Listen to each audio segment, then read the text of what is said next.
The following Saturday, Kioma stood in a modest hall filled with plastic chairs and humming standing fans.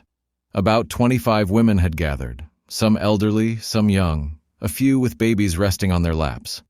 Kioma wore a plain blue gown that revealed her growing baby bump. With steady hands, she lifted the microphone and looked around the room. "I'm not here to speak as a celebrity," she began softly. "I'm just a woman who almost gave everything to the wrong person." The hall was silent. I thought love was enough. I thought loyalty was enough. But I forgot one thing. I forgot to believe in myself. Heads turned toward her with rapt attention. I wore the dress. I walked the aisle. But I chose to walk out. Because peace is better than a marriage built on lies. Some women nodded. I'm not ashamed of leaving. In fact, I'm proud. Sometimes the bravest thing a woman can do is say no. When she finished, the audience clapped. A few women had tears in their eyes. Some hurried forward to embrace her. One whispered, "I haven't smiled in months. Today you reminded me I'm still alive." Another sighed, "I wish I had your courage 10 years ago." That day, Kioma didn't just give a speech. She touched hearts. In lifting others, she also mended hidden wounds within herself. Later that evening, her father sat watching a video of the event on his phone. "My daughter is turning into a voice for women," he murmured. His friend, Mr. Emma, who sat beside him, nodded. "She deserves it. Nobody expected her to do what she did, standing tall, exposing that boy, and walking out with dignity." "True," her father replied, then added with a half-smile, "But I hope Ibuka dares approach her again." "If he does," Mr. Emma teased. "I'll be waiting at the gate myself," her father said, and both men laughed. Meanwhile, Ibuka sat alone in his dimly lit office. His assistant had quit, his lawyer was avoiding him, and most of his employees had already abandoned the company. What was once a lively firm now felt hollow. A knock came. "Come in," Ibuka muttered. A man stepped in. "Sir, they've taken the delivery van." "Which one?" "The Toyota. The leasing company repossessed it." Ibuka nodded blankly. As the man turned to leave, he hesitated. "Sir, may I be honest?" Ibuka raised his head slowly. "You ruined everything. We had something good, and you let your pride destroy it." Ibuka stayed silent. The man walked out, leaving him surrounded by empty walls and creeping silence. Elsewhere, Linda scrolled through her phone, trembling as cruel messages flooded her screen. "Homewrecker. Disgrace. You deserve this." She had disabled comments, but the DMs still poured in. She hadn't stepped outside since the wedding. Her family excluded her from gatherings, and her mother hadn't spoken to her in a week. She dialed Ibuka's number. No answer. She left a message. "Ibuka, I'm suffering too. Everyone blames me. You promised we'd figure this out. Please call me."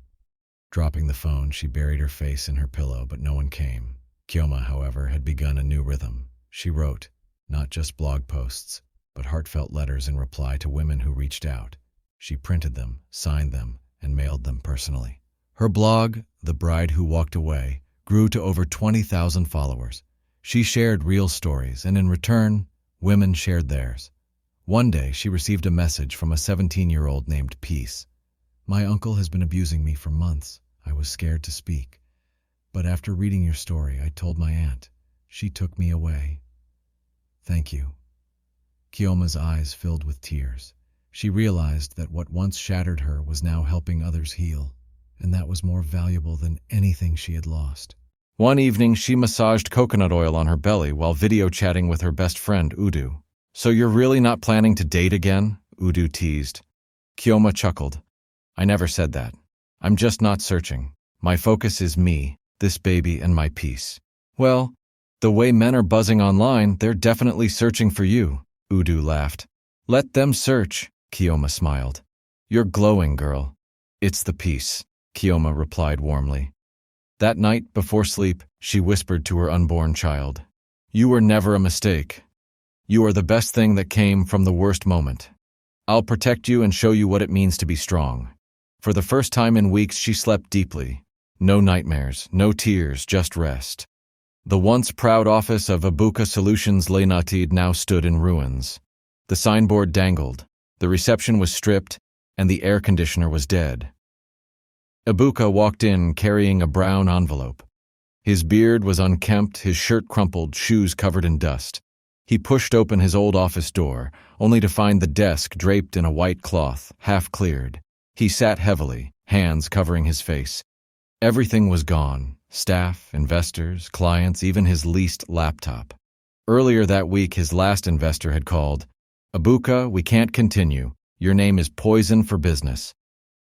"Please, just give me a month," Ibuka pleaded. "It's not about time. It's about trust. And right now, nobody trusts you." Click. The line went dead.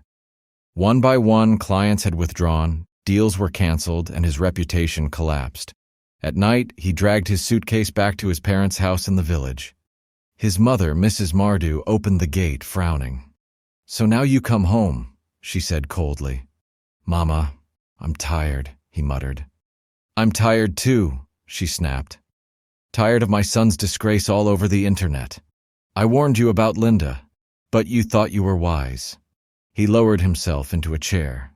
"I didn't mean for this to happen." "But it happened," she shot back. "Your cousin came here crying. You wouldn't marry her. You destroyed Kioma's life. Now you've dragged mine into the mud too." She slammed the door, leaving him in silence. Linda's world was crumbling too. Her family disowned her. Friends ignored her messages. Even her workplace suspended her to avoid the negative publicity. Alone, she scrolled through hateful comments. "You're why women don't trust their friends. Kioma gave you a home and you betrayed her. Shame on you." She tossed her phone aside and wept. Still, she called Ibuka again. No reply.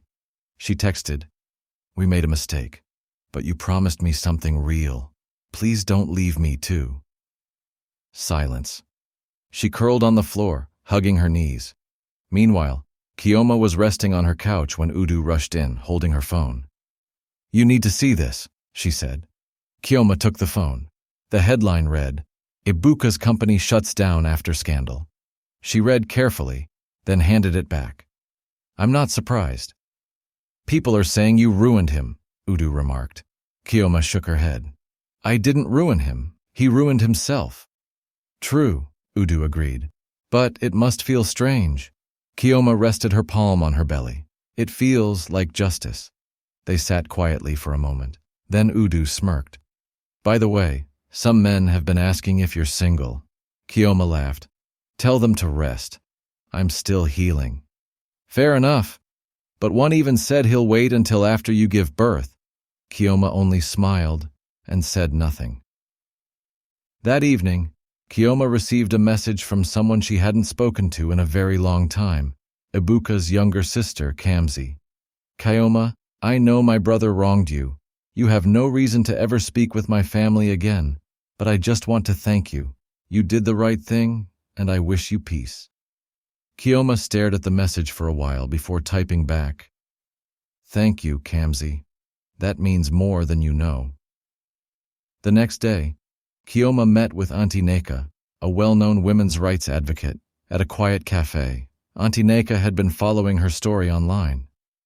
"Kioma," she said, stirring her tea, "do you know what you've begun?" Kioma smiled faintly. "No, I only did what I had to do." "You've started a movement," Auntie Neka replied. "You've given women a different lens, not as victims, but as voices." Kioma lowered her eyes. "It still feels strange." "It should feel strange," Auntie Neka nodded. "Change always does, but it's necessary." They spoke for nearly an hour. Before they parted, Auntie Neka leaned forward. "If you ever want to join us, to work, to speak, to fight alongside us, you'll always have a place." Kioma nodded softly. "Thank you. I'll think about it." 2 nights later, Ibuka appeared outside Kioma's home. He carried nothing, no flowers, no gifts, just himself. He looked thinner, his eyes hollow. He tapped gently on the gate. The gateman opened, frowned, and asked, "Who are you?" "Tell her, it's Ibuka." The gateman shook his head. "Madam gave strict instructions. If you ever show up, I'm not to open this gate. Please, Ibuka said, his voice low. Tell her I'm here, for the last time. The gateman shut the gate and walked away. Inside, Kioma was folding baby clothes when he entered. Madam, he said, that man is outside again, the one from the wedding. She froze. Ibuka? Yes. He says he only wants to speak once. Kioma was silent for a full minute. Finally, she exhaled. Let him in. Ibuka walked in slowly, removing his shoes at the door. He lingered in the living room, unsure if he should sit. Kioma entered, calm, holding a small cup of water. She sat. What do you want? He cleared his throat. I just came to apologize in person. No excuses, no stories, just sorry. Kioma looked at him steadily. You didn't deserve what I did, he went on. Not for a second. If I could turn back time, I would, but I can't. I only wanted to say this to your face. Kioma nodded quietly. Thank you. He stood for a moment longer, then turned to leave. At the door, her voice stopped him. Hey, Ibuka. He turned. I forgave you long ago, she said gently. Not for you, for me. His lips trembled. Thank you. Then he left, and that was the last time she ever saw him. 2 months later, the wedding that never was had long faded from the headlines. Other scandals had replaced it. But Kioma's name still lived, no longer as the betrayed bride, but as the woman who chose herself. Her blog, The Bride Who Walked Away, had grown into something real. With the support of her godfather and a few generous friends, she opened a small office in town. It was a simple space, white walls, 3 chairs, and a banner that read, You are not weak. Walking away only proves it was never yours. She wasn't doing this for attention. She was doing it because something in her had shifted forever. Every week, women came through her doors, quiet, broken, their eyes heavy with untold pain. She listened.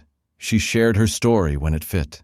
She cried with them when silence was unbearable, and in each one, she saw fragments of herself. One afternoon, a young girl arrived. She wore oversized slippers and carried a baby no older than a year. Her hair was untidy, her face weary. Kioma rose and smiled warmly. You're welcome, my dear. Please, sit. The girl hesitated before whispering, I don't know where else to go. Kioma reached out and held her hand. You've already come to the right place. The girl broke down in tears, and Kioma knew in that instant this was no longer about her. This was bigger. At home, her belly had rounded. The baby kicked often. Her mother massaged her back each evening, while her father learned to fold baby clothes and cooked pepper soup on weekends. The house, once heavy, now brimmed with joy. Her friend Udu arrived one day with 2 large bags full of baby gifts. I know you said no gifts, she grinned, but don't shout. I couldn't resist. Kioma laughed. You'll spoil this child before she's even here. They sat together. Udu leaned closer. Be honest. Are you scared? A little, Kioma admitted. But I'm ready. Have you chosen a name? Udu asked. Kioma smiled. Yes, Amarachi. Udu's face lit up. God's grace.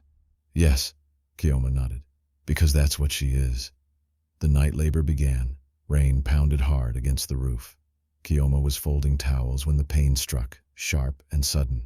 She grabbed a chair and gasped. Her mother rushed in. It's time, Kioma nodded, breathing heavily. Call the driver. We must go.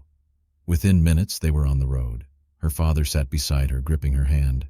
You're strong. Just breathe. The pain came in waves. Kioma held her belly and whispered, We made it, you and me. At the hospital, nurses hurried her into the delivery room. The lights were bright, the bed cold, but her spirit was steady. You're doing wonderfully, said a young nurse, smiling. Just a little more. Kioma clenched her teeth, pushed, and after hours of pain, sweat, and whispered prayers, the room filled with a newborn's cry. It's a girl, the nurse announced joyfully. Kioma closed her eyes, tears spilling down her cheeks. When they placed the baby in her arms, she felt something new, deeper than love. It was purpose. The tiny face looked up at her, innocent and pure. In that moment, nothing else mattered. Not the wedding that failed, not the man who betrayed her.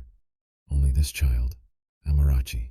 News spread quickly. Kioma has given birth. Messages, prayers, and gifts poured in. Even Pastor Ben sent a letter.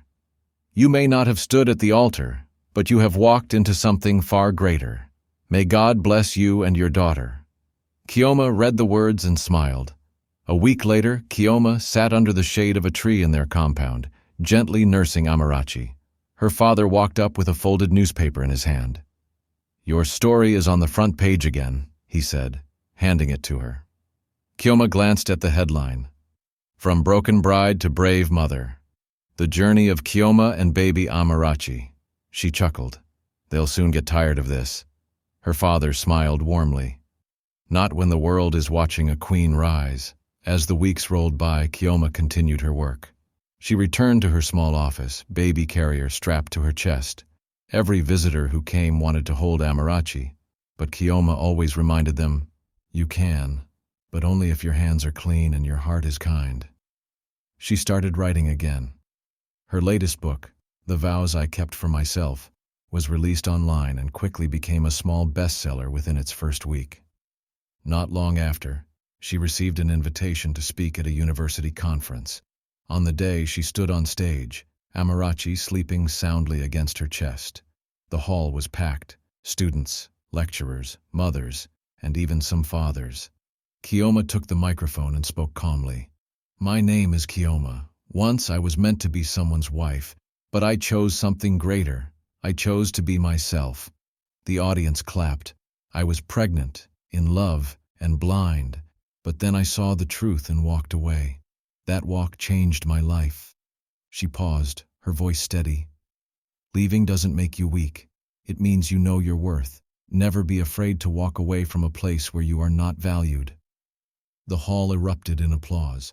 Some people shouted her name, others wiped their tears. Meanwhile, far away, Ibuka sat in a cramped one-room apartment, watching the speech on his phone. No office, no car, no followers, only regret. Halfway through the video, he pressed pause and stared out the window. He knew he had lost more than a wedding. He had lost a woman whose story now inspired thousands. And deep down, he understood. No amount of pleading would ever bring her back. That night, Kioma lay in bed beside Amarachi, now 3 months old. She watched her baby's peaceful sleep and smiled. Picking up her phone, she opened her blog. A new message flashed on the screen. Dear Kioma, last month I was ready to end my life, but your story gave me a reason to keep going. Thank you. Kioma set the phone down slowly, tears brimming in her eyes. She whispered, Thank you, Lord. Then she leaned over, kissed her daughter's forehead, and murmured, You saved me, my child, and now I will spend my life saving others. The moonlight spilled gently into the room, wrapping mother and child in its glow. A new chapter had begun, not about weddings, but about wholeness. What lessons did this story leave you with? Share your thoughts in the comments. If you were touched by this journey, give it a thumbs up, share with friends, and don't forget to subscribe and turn on notifications for more inspiring stories. Stay blessed.